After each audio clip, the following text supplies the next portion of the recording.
Imagine a conversation you've had dozens of times. You're talking to someone you care about, and they're describing a problem that has become a permanent fixture in their life. It's the job they hate, the relationship that drains them, or the dream they never pursue. You listen with empathy, but after months of hearing the same story, you offer a practical way out. A simple, achievable first step. You expect a spark of hope, but instead, you hit a cold, invisible wall.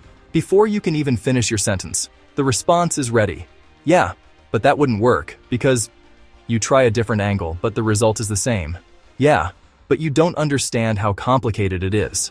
After several rounds, a strange realization settles in. This isn't a conversation moving toward a solution. It's a performance moving in a perfect, closed circle. The more exits you point out, the more energy the other person spends bolting them shut. Welcome to Mini Mind Hack. By the end of this video, you'll understand why certain problems stop functioning as obstacles and start functioning as a form of protection. Why, for some people, your best advice is perceived not as help, but as a threat. And why staying stuck in a familiar hell can quietly become a safer, more rewarding option than reaching for an unknown freedom. From the outside, this pattern is profoundly exhausting. It looks like a lack of courage or a failure of logic. There is a clear door, and the person keeps staring at the wall next to it. But if we observe the interaction closer, we see that the goal was never resolution.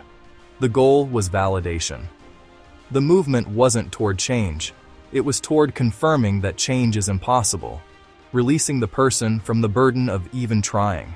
In the 1960s, psychiatrist Eric Berne described this recurring interaction as a social game called "Why Don't You? Yes, But." Berne, a pioneer in social dynamics, noticed that the person presenting the problem isn't actually seeking a fix. Instead, they are subconsciously inviting others to offer solutions just so they can reject them. Each rejected suggestion is a new brick in a fortress, reinforcing the narrative that their situation is unique and beyond repair. This isn't just a quirk, it's a sophisticated maneuver.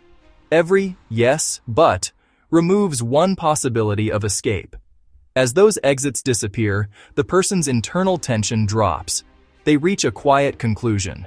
If nothing works, they are no longer responsible for their own failure. The problem has shifted its role. It has stopped being a burden and has become a shield that protects them from the terrifying pressure of their own potential. This dynamic is hard to see because the distress is genuinely real. They are truly suffering. However, that suffering provides what Sigmund Freud identified as secondary gain. Freud observed that a painful condition often carries hidden benefits that outweigh the cost of the pain itself. These gains act as a secret payout, making the misery too valuable to simply abandon. In everyday life, these benefits are primarily social. A person who is constantly struggling occupies a stable, protected position. They are rarely held to high standards because they are going through so much. They receive a constant flow of attention, sympathy, and care. This creates a sense of identity and belonging that might be missing elsewhere. For some, being the one in crisis is the only way they know how to feel seen. This doesn't mean the choice is conscious. For the human brain, certainty is often more important than happiness. The current misery is known. It has a predictable rhythm. Recovery, on the other hand, is a vast, terrifying unknown. To solve the problem would mean losing the attention, the moral authority of the victim, and the structural certainty that the problem provides. This is why well-meaning advice lands as an attack. When you offer a solution, you aren't just helping them fix a job, you are threatening their entire foundation. You are asking them to step into the cold wind of responsibility without the warm blanket of their grievances. From the inside, your help doesn't feel like a hand reaching out.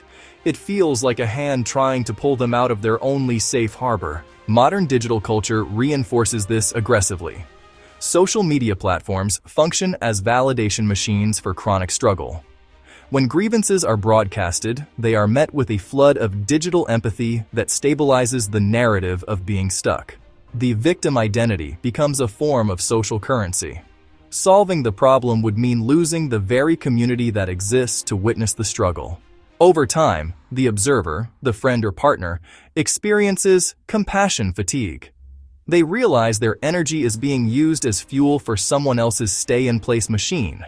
The frustration comes from realizing you cannot fix a situation for someone who is still deriving a secret benefit from its existence.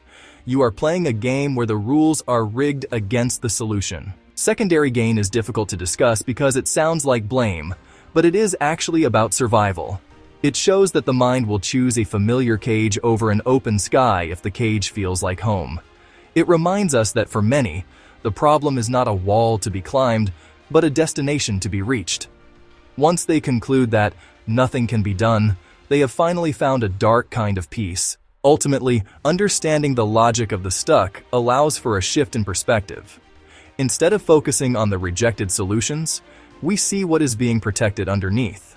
The reaction is about preserving a stable sense of self in an overwhelming world. Real change only becomes possible when the cost of the cage finally becomes higher than the fear of the sky, and not a moment sooner. Thank you for watching. If this helped you understand a pattern in your life or relationships, feel free to subscribe to Mini Mind Hack or share your experience in the comments below. We value your presence as we explore the deeper mechanisms of the human experience. Take care. See you in the next video.